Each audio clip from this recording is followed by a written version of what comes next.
That's really not a strategy that's necessary for this one because I can see that 4 is close to half of 7.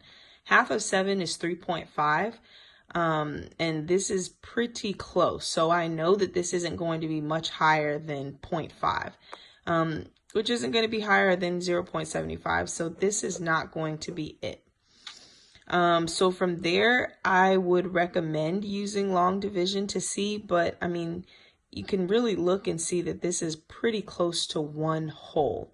5 out of 6 is super close to 6/6. So this is the closest to a whole out of these two. But just to double check and to refresh our memory on long division, we can go ahead and work that out. Numerator is going to go in the house and the denominator stays out. And now I need to ask myself, how many times does 6 go into 5? It goes in 0 times, adding a decimal so I can annex a 0. 6 goes into 50 8 times, and 8 times 6 is 48. When I subtract 50 minus 48, I get 2. Since I have a remainder, I can go ahead and annex another 0. And 6 goes into 20 3 times. And that's going to be 18. I can annex another 0.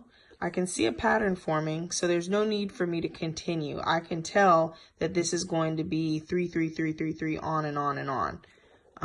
So instead of writing it like that, I can write 0.83 bar notation, or I can just round it to my nearest tenth, or nearest hundredth, excuse me, which gives me 0.83. So that means C would be my highest score or my largest fraction.